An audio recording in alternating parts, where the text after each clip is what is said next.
Meus amigos, abra comigo a palavra de Deus no Evangelho de Mateus, no capítulo de número 21, versículos de número 28 ao versículo de número 31. Mateus, capítulo de número 21, versículo de número 28, esta parábola magnífica do Senhor Jesus, dizendo: mas que vos parece? Um homem tinha 2 filhos, e dirigindo-se ao primeiro, disse: filho, vai trabalhar hoje na minha vinha. Ele, porém, respondendo, disse: não quero. Mas depois, arrependendo-se, foi. E dirigindo-se ao segundo, falou-lhe de igual modo, e respondendo ele, disse: eu vou, Senhor, e não foi. Qual dos 2 fez a vontade do Pai? Disseram-lhe eles: o primeiro.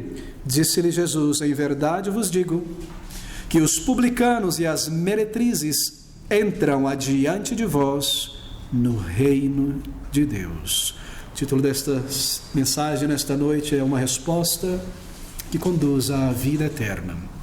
Queridos amigos, aqui nós temos o Senhor Jesus Cristo, Salvador, o Rei da Glória, o Deus que se fez homem, o Senhor que me criou a você, aquele que disse: haja luz e houve luz, aquele que sustenta o universo em suas mãos, o próprio Salvador, Jesus de Nazaré, o homem de dores, a segunda pessoa da Santa Trindade que se fez homem, falando a você e a mim nesta noite, por meio de uma ilustração muito simples, muito direta, como é típico do Salvador, e ao mesmo tempo muito clara.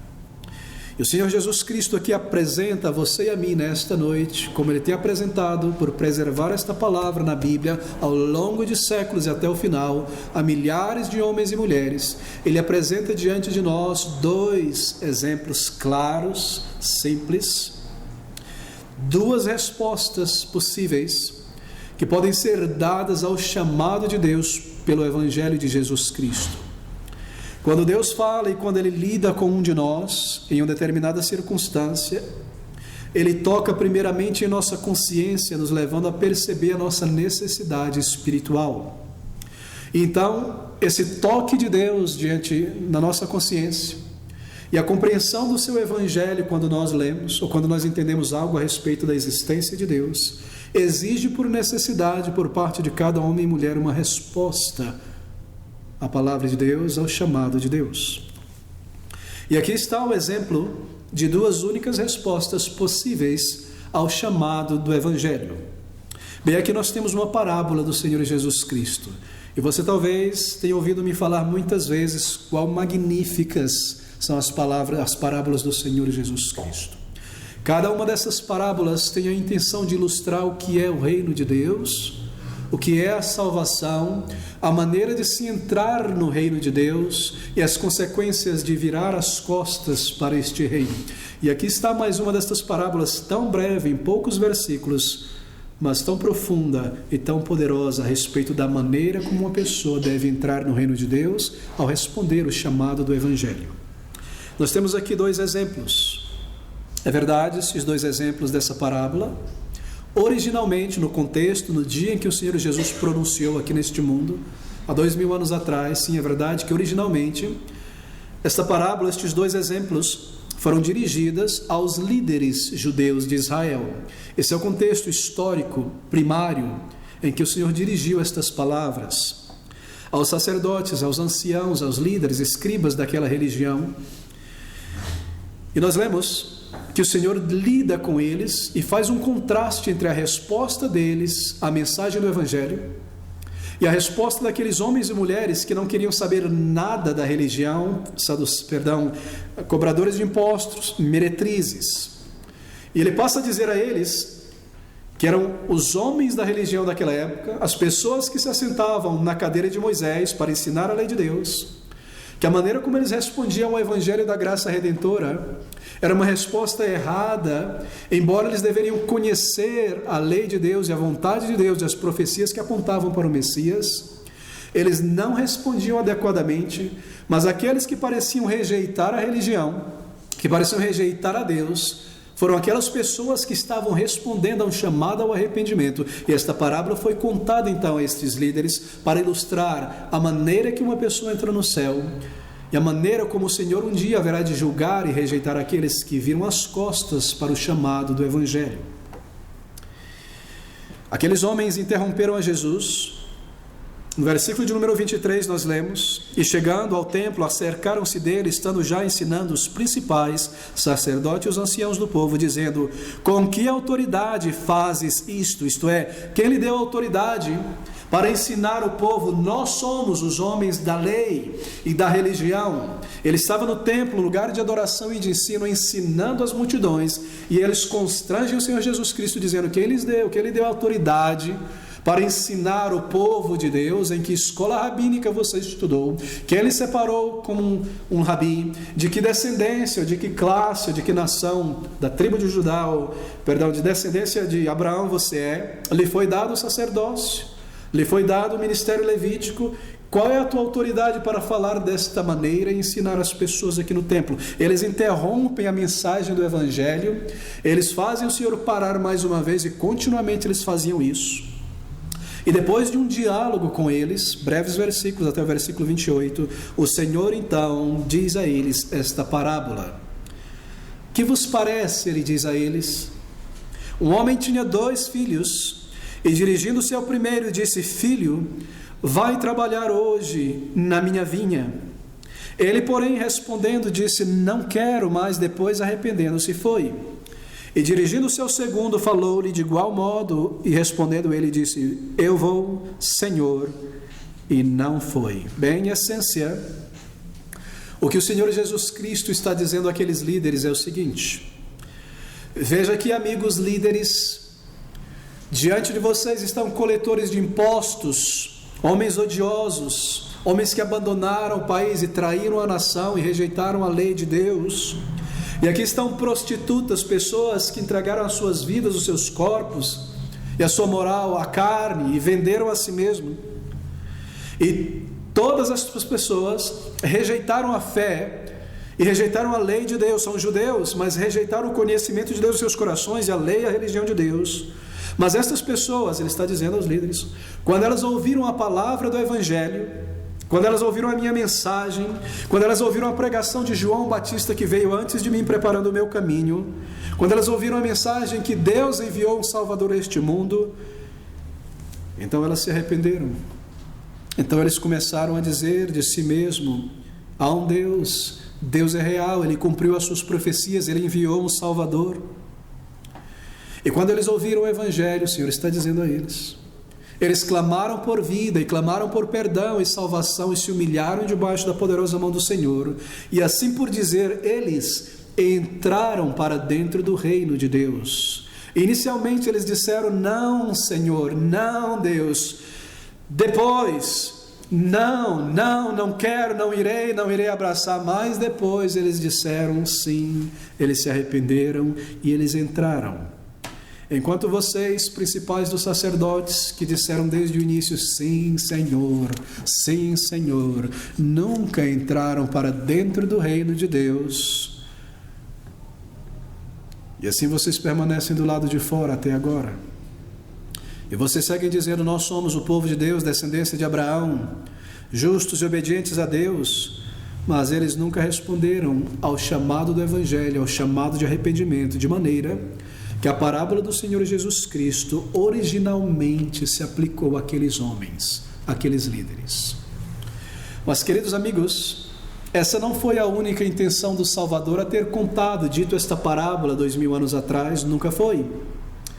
No ministério do Senhor Jesus Cristo, Ele sempre deixou claro em seu ensino que tudo o que Ele dizia era para cada pessoa que estava diante dele. Ele falava sobre salvação, Ele falava sobre entrada no reino, Ele falava sobre como buscar a Deus, Ele anunciava o meio, o caminho de salvação, e Ele fazia isso a todas as pessoas que estavam diante dele. Ele não dizia: os judeus estão bem, os líderes estão bem. Essa palavra é apenas para as meretrizes, é apenas para os coletores de imposto. Não, todo o tempo Ele estava constrangendo homens religiosos e homens não religiosos, mulheres, crianças, pessoas de Israel e pessoas de fora de Israel, sobre a necessidade de entrar para dentro do reino de Deus. É exatamente isso que está acontecendo aqui.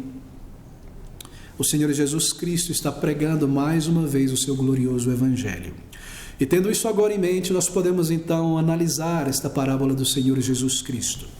Bem, essa parábola, ela apresenta o reino dos céus. Mas o que é o reino dos céus?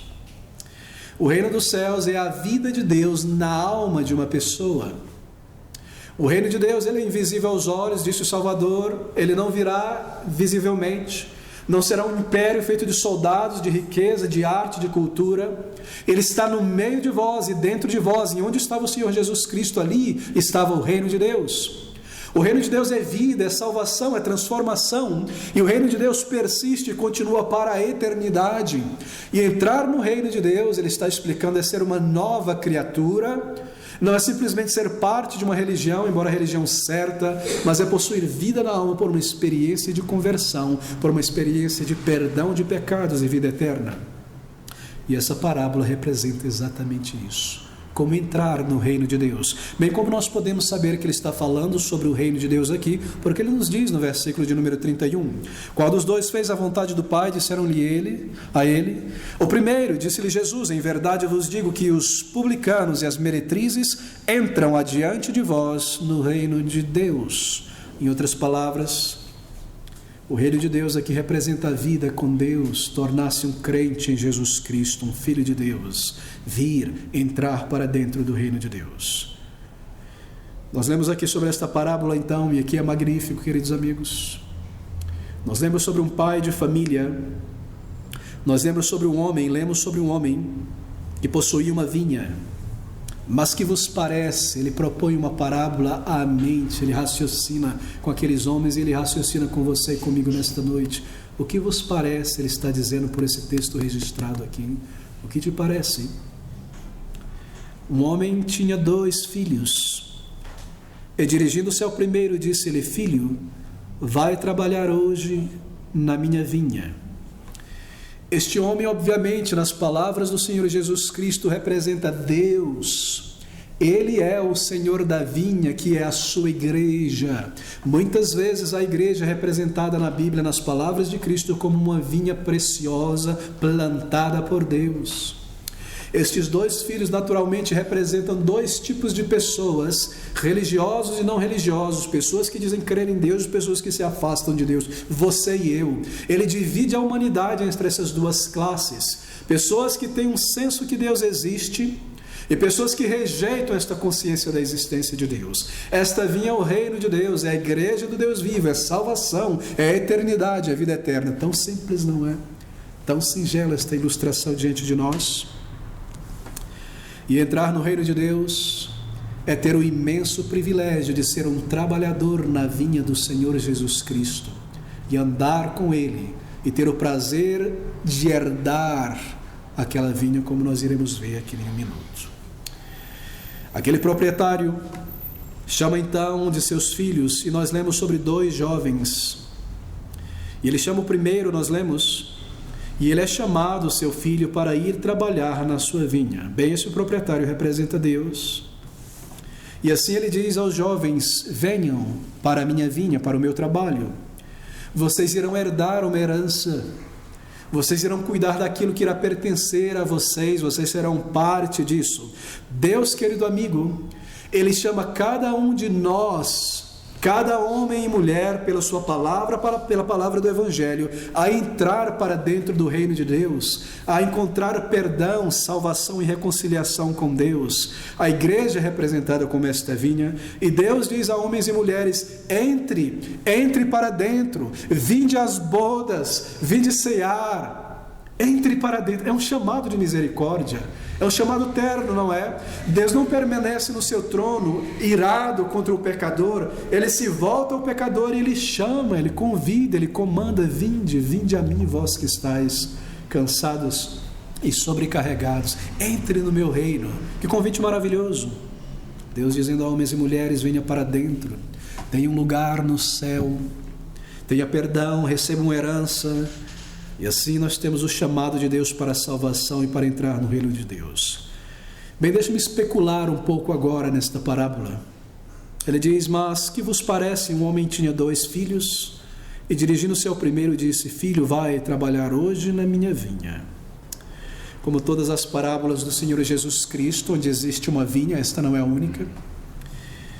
Há também um proprietário desta vinha. Cada uma delas possui um proprietário.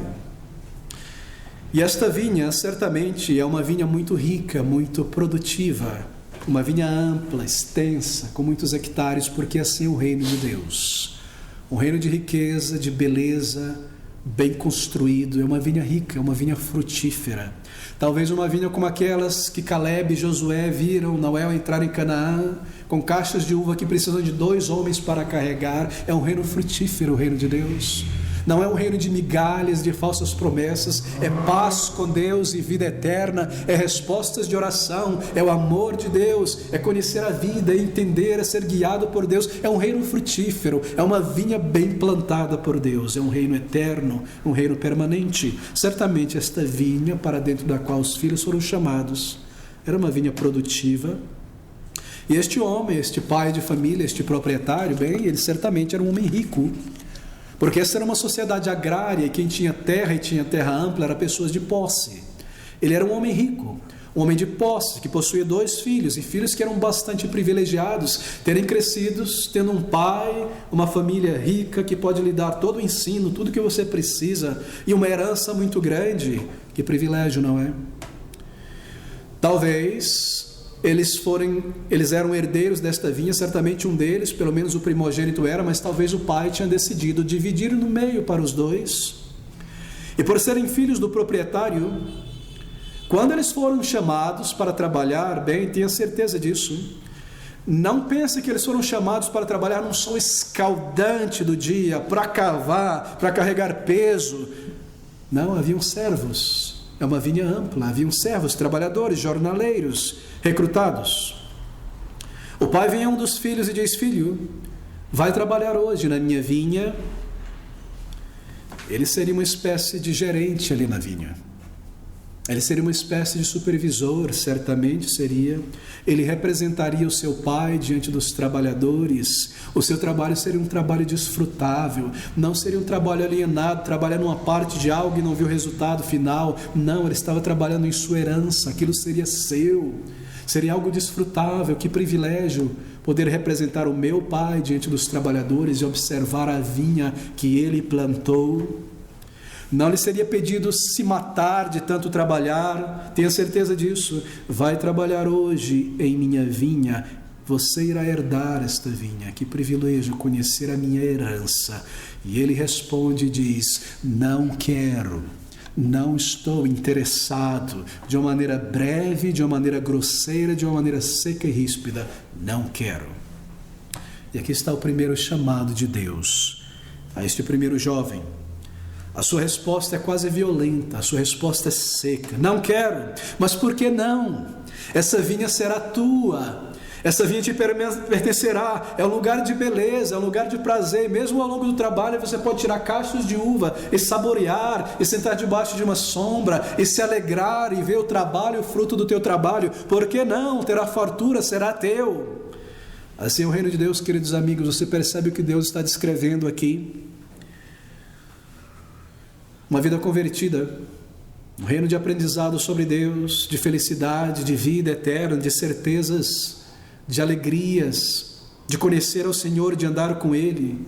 É como sair de um sol quente, escaldante, para um lugar de refrigério, a companhia de Deus, e você recebe uma herança, cidadania no céu, um lugar no céu, você entra para um lugar de belezas. Porque alguma pessoa diria: eu não quero. Eu não estou interessado, eu não quero isso, eu não desejo. Nem mesmo pensaria um pouco a respeito disso. Nem mesmo consideraria um pouco a respeito do que está dizendo. Eu não estou interessado. Não me fale sobre Deus. Eu não quero mais ouvir sobre essa história de Bíblia, de perdão de pecados, de salvação. Eu não aguento mais. E com frequência não é essa a nossa resposta. Deus chama em nossa consciência por meio dos seus mensageiros. Nós somos constrangidos a ouvir a palavra e a nossa resposta é essa. Bem, talvez nós não falamos secamente assim com Deus, mas é o que nós demonstramos com frequência. Eu não irei, eu não estou interessado, eu não quero buscar, eu não quero ouvir a voz de Deus, nenhuma consideração, nenhuma ponderação sobre aquilo que eu estou rejeitando. Essa é a nossa postura. E Deus está descrevendo milhões e milhões de homens e mulheres aqui, cada um de nós. Queridos amigos, a porta de entrada para este reino É a cruz do Senhor Jesus Cristo, onde Ele derramou a sua vida, onde Ele sofreu e morreu no lugar de pecadores. Ele é a porta, esta vinha é uma vinha cercada, uma vinha preparada, e ali está o Senhor Jesus contando esta parábola e dizendo: é assim que vocês reagem à mensagem de Deus, que enviou o seu próprio Filho a este mundo. Eu sou a porta, quem entrar por esta porta encontrará pastagem, descanso e refrigério. Entrai pela porta estreita, vinde trabalhar em minha vinha, vinde ao meu reino. Observe isso, que tremendo esse chamado. Um chamado que conduz à vida eterna, ao perdão. Ele tem uns méritos, ele já pagou, ele alcançou o direito, ele pode dar, e se ele está chamando, ele fará. Ter a vida, ter salvação, ter certeza, poder descansar a minha cabeça no meu travesseiro à noite e saber que eu estarei vivo para sempre, ainda que a minha vida termine amanhã. A garantia, a segurança, a alegria, a paz, um chamado ao perdão, um chamado à paz, à vida eterna, ser recebido no céu, experimentar mesmo nesta vida a alegria da vida eterna. E veja como este chamado é feito por Deus, meus queridos amigos. Filho, vai trabalhar hoje em minha vinha. Esse é um chamado paternal, não é? Não é maravilhoso a maneira como o Senhor Jesus propõe? É um chamado paternal, Deus mesmo se dirige a nós com tamanha ternura.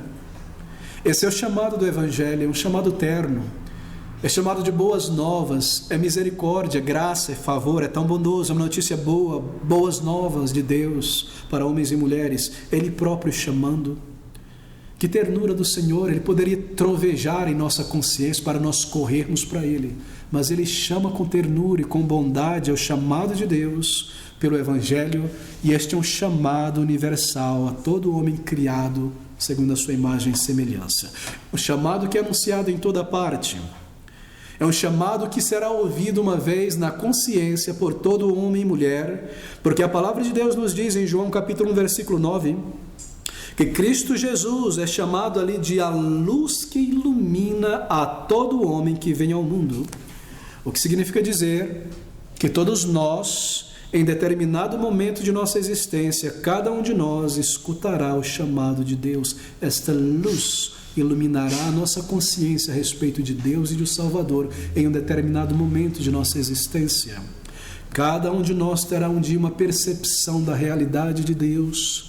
Cada um de nós irá um dia saber que há um Criador, e dentro de nós saberemos disso, e a nossa consciência confirmará. Ele é a luz que entrou no mundo, que ilumina todo homem. Meu querido amigo, tenha certeza disso, que Deus irá garantir que em tua consciência, em um determinado momento, você soube da existência de Deus, e mais do que isso, Deus irá garantir a você nesta cidade, ao índio xerente no Tocantins, ao mongol na Mongólia, a uma pessoa vivendo nas montanhas do Paquistão, em qualquer época, que cada homem e mulher que nasceu neste mundo um dia faça uma oração a Deus e entre em contato com Ele. Isso irá acontecer e Deus irá garantirá que isso aconteça. Para que ninguém um dia na eternidade disse: eu nunca soube, eu nunca senti. Pessoas irão clamar a Deus de um momento de tristeza, eles voltarão em sua voz do coração para Deus: meu Deus. Eles reconhecerão a existência de Deus no momento de perigo, de acidente, de dor ou de alegria, ou ao perceberem algo da beleza da criação, eles dirão: Senhor. No seu íntimo, no seu profundo, eles reconhecerão a Deus e eles farão um contato com o seu Criador, e Deus irá garantir que isto aconteça. É por isso que consciências são tocadas, e cada homem e mulher haverá um dia de entrar em contato com Deus e saberá que Ele é real e que possui uma alma eterna. Mas aquele chamado gentil de Deus na consciência, que vem a cada pessoa, que nos faz perceber que todos nós somos criados por Deus. Antes eu não tinha consciência da existência de Deus porque eu suprimi esta consciência, mas de repente vem dentro de mim um senso de que eu devo prestar contas a Deus um dia. De muitas maneiras esta voz terna de Deus fala à consciência, mas a nossa tragédia é que a nossa resposta a esse chamado vinde é: eu não quero, Eu ouvi, eu senti, eu rejeito, eu não quero, eu não estou interessado, nós empurramos para o lado. E nós enterramos no esquecimento a voz de Deus e muitas situações pelas quais nós passamos que foram claras, que foi Deus que interviu em nossas vidas. E então esse chamado de Deus, ele vem na sequência de uma maneira muito mais direta pelo Evangelho. O Evangelho é este chamado de Deus ao arrependimento e à fé. E ele fala com cada homem de uma maneira racional, direta e clara, mesmo como uma parábola como essa. E nós dizemos, eu não quero, eu não vou ouvir, eu vou bloquear esta mensagem. E se eu tiver que ser arrastado para a igreja para ouvir, eu vou tampar a minha consciência, eu vou pensar em qualquer outra coisa, eu quero sair dali, eu quero voltar ao meu trabalho, voltar à minha casa e ao meu sofá. Eu digo, não, Senhor, eu rejeito esta mensagem. E esta foi a resposta do primeiro jovem. E essa é a primeira resposta daquilo que nós ouvimos aqui, é o chamado de Cristo. E disse-lhe, filho, vai trabalhar hoje na minha vinha? Ele, porém, respondendo, disse, não quero. Há um tom áspero aqui, não há? Há um tom muito duro. Ele parece estar desprezando o seu pai. Não quero, não vou. Há um senso de falta de respeito, de reverência proposital colocado aqui nestas palavras. Porque a maior parte de nossa vida nós somos assim para com Deus. Nós não parecemos perceber que Ele nos criou, e porque Ele nos criou, Ele tem direito sobre as nossas vidas. Nós pertencemos a Ele, querendo ou não querendo. Ele é Senhor, Ele nos criou, mas não há reverência em nós, não há interesse em nós. Nós não queremos ouvi-lo e nós o rejeitamos com muita educação. E aqui está a maneira como o Senhor retrata esta atitude. Nós nos afastamos de Deus, queridos amigos, para nos entregar aos nossos pecados e tomamos o nosso corpo e a nossa mente e os nossos melhores anos de vida para gastar com nós mesmos, como se Deus não existisse, embora continuamente Ele fala à nossa consciência. Parece que esse jovem, ele foi enganado pelo mundo, como poderia alguém irracional não ponderar o que estava fazendo. Talvez ele foi enganado por amigos, pelas atrações do mundo. O mundo é tão maior, o mundo é tão melhor, tão mais atrativo. Não quero ir para essa vinha. Talvez ele tenha sido enganado por amigos, não é o caso de muitas pessoas. A igreja, ir com meus pais para a igreja, meus amigos vão pensar o que de mim? Que meus colegas vão dizer que eu virei um crente, que eu estou atrás de Bíblia e de igreja. Talvez ele estivesse sendo enganado pelo mundo. Ou talvez ele imaginou que pudesse viver a sua vida e seguir a vida sem seu pai. E assim nós pensamos também que nós conseguimos fazer o nosso caminho sem Deus, sem recorrer a Ele, sem clamar a Ele. Ele não parece ter levado em conta as consequências de insultar o seu pai. Ele parece pensar, meu pai nunca vai fazer nada comigo.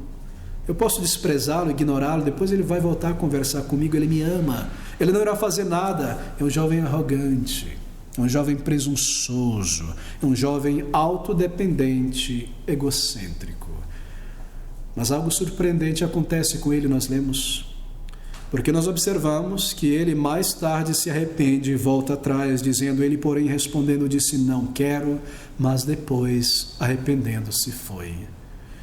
Mas o que o levou a mudar a mente, mudar de ideia? Um minuto, uma pessoa leve, superficial, desinteressada, egocêntrica, de repente, ele muda. O que pode ter acontecido? Bem, nós só podemos especular aqui. Eu creio que você concordará comigo. Provavelmente depois de ter virado as costas para o seu pai e rejeitado o chamado, ele viu e experimentou um pouco da vida longe de Deus. Por alguns minutos, talvez. Ele passou por outras vinhas, por outras plantações, e ele viu a maneira como aqueles herdeiros daquelas vinhas eram tratados, e os servos eram tratados de uma maneira dura, difícil, maltratados. E ele pensou sobre o seu pai, e ele pensou sobre a bondade do seu pai, a gentileza do seu pai. Você percebe o que Jesus está fazendo? Que o teor das parábolas dele é muito parecido com outras parábolas. Este filho disse em seu coração, talvez, o meu pai tem muitos jornaleiros que comem em sua mesa, e eu estou aqui vagando para longe do meu pai, para um caminho desértico, diante de toda a bondade dele, eu viro as minhas costas, e eu estou indo em direção a bolotas, Ele começou a ver o mundo diante de si. Ele sentiu o vazio do seu coração e um senso de culpa por ter rejeitado um pai tão bondoso. E ele pensou sobre o seu pai, a gentileza daquele pai que me criou, que me deu todas as coisas e que me preservou até aqui. Ele lembrou-se do seu desprezo, da sua rudez. Ele viu o seu próprio orgulho, a hipocrisia da sua atitude, tendo rejeitado a voz de seu pai. Assim a sua consciência falou profundamente, e profundamente envergonhado de si mesmo. Assim ele se arrependeu, voltou atrás e entrou para dentro da vinha do seu pai. É provável que ele tenha falado com o pai, porque ele havia dito não desaforadamente. É provável que ele tenha vindo ao seu pai e dito: pai, pequei contra o céu e contra ti. É provável que ele tenha feito isso, certamente isso é arrependimento. Então nós lemos que arrependido, ele entrou na vinha e ele entrou para dentro de sua herança. Queridos amigos, o fato de que ele voltou atrás significa que ele obedeceu à voz divina. E quanto a você nesta noite, a pergunta é feita nesse texto. Essa é uma pergunta que cabe uma resposta. Será que nós dizemos a Deus: eu não quero ir, eu não estou interessado, Senhor, eu entendo esta vida, eu entendo o Evangelho, eu entendo que é salvação, eu percebo isso, mas eu busco viver como se isso não existisse, como se Deus não estivesse falando à minha consciência de muitas e muitas maneiras. Então Deus tocou em tua consciência, e talvez nesse momento da tua vida você saiba que você precisa dele, que você foi criado por ele, e o grande erro de ter virado as costas a Deus, para Deus, por tantos anos da tua vida. Mas no lugar de responder ao Senhor em arrependimento e voltar, você diz: não, eu vou crer em algo diferente. Eu vou crer na evolução, que me dá uma desculpa de que Deus não existe, eu posso seguir em frente. Eu vou viver para os meus pecados. Talvez no futuro, quando eu precisar, eu busque a Deus. Deus agora, Ele não acrescenta nada em minha vida nesse momento. As minhas necessidades não são de orar, cultuar, cantar. Eu preciso pagar as minhas contas. Eu tenho as minhas ambições. Deus não acrescenta nada para mim. Eu sei que Ele existe. Eu sei que talvez seja real o que essas pessoas dizem. Eu não quero saber de nada por agora sobre Deus. Eu já tenho os meus planos, já sei o que eu quero fazer. Coisas que a Bíblia não permitem, coisas que são pecaminosas, e no meu íntimo eu sei, eu quero aproveitá-las, eu quero entregar a minha vida a elas. Eu não quero isso, eu não irei a Deus. Jesus Cristo, salvação, não me interessa. Aqui está uma mensagem que diz: venha, receba o perdão, receba a paz de Deus, conheça a Deus. E eu digo: não quero, eu não irei, sem pensar sobre Deus, sem pensar o que Ele fará com você naquele dia. Você não percebe? Como será comigo quando eu tiver que prestar contas a Deus? Creia em Deus ou descreia em Deus, Ele permanece sendo Deus, e a realidade é que um dia eu terei que entrar na presença dEle. Amigos, se essa é a condição de alguém aqui nesta noite, você tem ouvido a palavra de Deus, a nossa oração é que você caia em si mesmo e veja o que tem feito com a tua alma até aqui, e perceba a tragédia de empurrar para o lado chamado de Deus. Queridos amigos, é isso que nós precisamos fazer, mas depois, arrependendo-se, foi. Perceba o que Deus está dizendo a você e a mim nesta noite. Você tem vivido longe de mim. Você ouviu sobre mim muitas vezes. Você tem me rejeitado e seguido em rebelião, mas você deve se arrepender e se converter a mim. É isso que Ele está dizendo aqui. E quando você se arrepende e diz a Deus: Senhor, pequei contra Ti, vendi a minha vida para este mundo, manchei o meu corpo e a minha alma, rejeitei a voz da consciência desde a infância, eu sabia da Tua existência desde que eu era pequeno, eu abafei esta voz para me entregar ao mundo. E quando você diz isso a Ele, arrependimento e fé, então Ele recebe o teu arrependimento, Ele te perdoa, Ele remove a tua culpa, Ele te une à sua igreja, um lugar de privilégio, e te dá uma parte no serviço do Senhor e uma herança com o seu povo. É isso que esta parábola está ensinando. Mas eu preciso seguir para este segundo filho e tentar ser fiel à singeleza da narrativa. Nós lemos no versículo de número 30: e dirigindo-se ao segundo, falou-lhe de igual modo, E respondendo ele disse: eu vou, Senhor. E não foi. Ele não foi, ele disse que iria, mas não foi, não entrou na vinha. Ele desonrou o seu pai, ele mentiu ao seu pai, ele falou apenas para contentar o seu pai, para que seu pai saísse sorrindo, confiando nele e fosse embora. Ele não tinha qualquer intenção de entrar na vinha. Ele mentiu ao seu pai, ou talvez ele tivesse, sim, não queremos ser injusto com ele, uma intenção inicial de obedecer ao pai, de realmente ir, mas porque ele era um homem, uma pessoa muito superficial, qualquer coisa mudou a sua opinião, e os amigos apareceram na porteira: vamos embora, vamos para o riachão, vamos pular, vamos embora. Ele era uma pessoa muito superficial, embora tivesse uma intenção inicial de obedecer. Ele disse que iria, mas eu mudei de ideia, e daí eu prefiro fazer isso, fazer aquilo mais. Qual era o problema com este jovem? Bem, talvez era uma pessoa orgulhosa, talvez fosse uma pessoa egocêntrica também. Se eu for lá para aquela vinha, eu sou o filho do dono, como é que eles vão me tratar? Trabalhando ali, quem trabalha é escravo.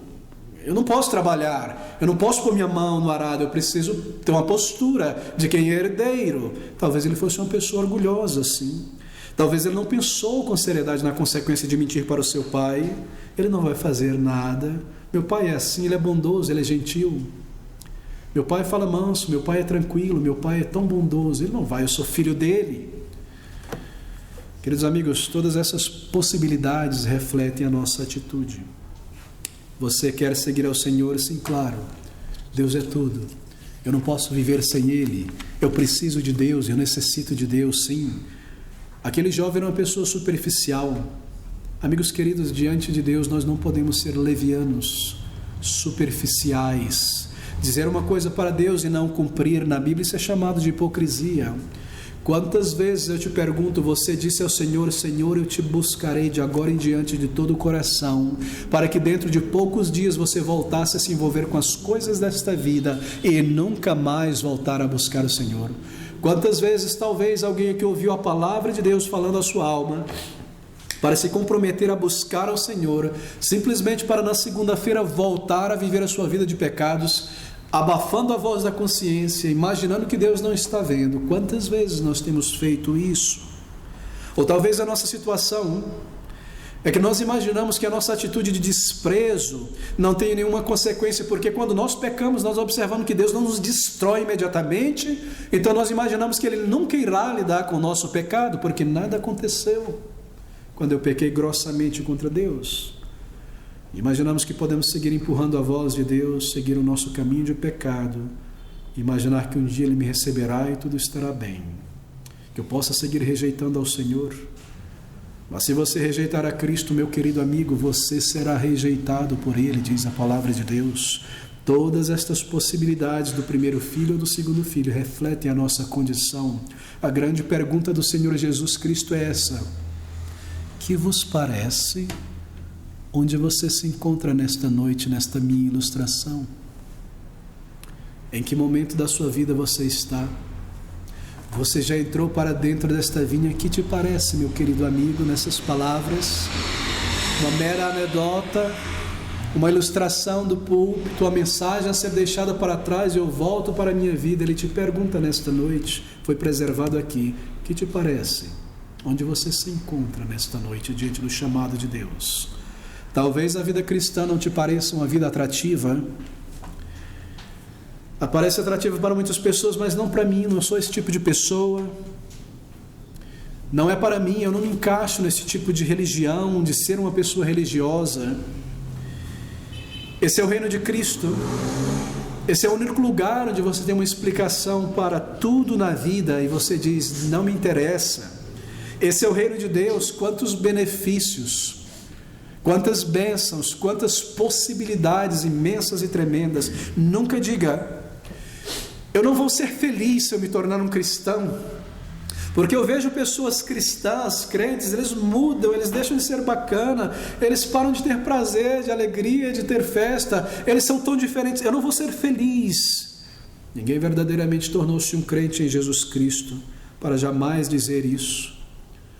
Eu não conheço nenhum verdadeiro crente que jamais disse: eu me arrependo de meu arrependimento, eu desejo voltar atrás. Não, querido amigo. Se há alguma dúvida em tua mente, tendo Deus falado com você tantas vezes, talvez haja um engano da natureza carnal ou do diabo te dizendo: não entre por esta porta, não obedeça este chamado. Mas a palavra de Deus se levanta e diz: que te parece?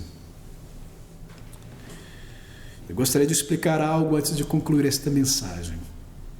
Está no versículo de número 32. Ouça a conclusão final e a aplicação do Senhor da parábola. Ele diz: porque João veio a vós no caminho da justiça e não crestes, mas os publicanos e as meretrizes o creram. Vós, porém, vendo isto, nem depois vos arrependestes para o crer. Sabe o que ele passa a dizer nesta mesma parábola em outro evangelho paralelo? Vocês verão publicanos, meretrizes, assentados com Abraão, Isaque e Jacó, e vocês deixados do lado de fora. Você percebe qual é a advertência aqui, meu querido amigo? Você tem ouvido a voz de Deus na tua consciência ano após ano. Ele tem te feito orar a Ele muitas vezes, em vários momentos. Você tem sentido a necessidade de perdão e você tem dito não. Então você verá outras pessoas que estavam junto com você e que pegaram as migalhas do Evangelho que você recebeu em grande quantidade, que ouviram alguma coisa que você compartilhou com eles. Eu estou indo à igreja, o pastor falou isso aqui, a pessoa ficou pensando. O folheto que você desprezou e deu para uma outra pessoa, o sermão que você passou para frente, o convite que foi feito a você e você rejeitou, mas teu amigo aceitou, e o caminho de vida eterna e a porta do céu aberta a estas pessoas, e você sendo deixado do lado de fora, tendo estado na igreja por tantos anos, tendo crescido num lar evangélico, tendo visto pessoas sendo salvas, e estas pessoas outras entrando na presença de Deus, porque disseram: eu não irei, mas se arrependeram e disseram: Senhor, Senhor, eu irei. E você que disse: sim, eu vou à igreja, Senhor, mas não foi a Cristo. Que vos parece, diz o Salvador, esta palavra? Que te parece, meu querido amigo, esta advertência? Qual será a tua resposta? Saiba que a tua postura já é uma resposta. Você já tomou. Ou você ora ao Senhor e clama a Ele por vida e salvação, ou você o despreza e o rejeita, e Ele te rejeitará. Por que desprezar um chamado de misericórdia e de bondade de um Senhor? Observe a obra da criação, quantas coisas maravilhosas Ele fez, quantas coisas belas na vida. O mesmo Senhor que trouxe à existência coisas tão tremendas, coisas tão singelas, coisas poderosas na galáxia e universo, coisas tão tocantes como ver um bebezinho nascer e segurá-lo em sua mão, coisas belas, cores maravilhosas. Esse mesmo Deus te chama à vida e o perdão, e você diz: eu não quero isso. O que te parece nesta noite? Pense a respeito disso. E se Ele falou à tua consciência e você percebeu o teu erro de rejeitar a Cristo até aqui, mesmo aqui neste lugar, dirija a tua alma ao Senhor e diga: Senhor, eu pequei contra ti. Faz de mim um dos teus servos, faz de mim um filho de Deus, perdoa os meus pecados, eu sou um pecador, eu ouço a tua voz, eu venho a ti. Vamos orar juntos.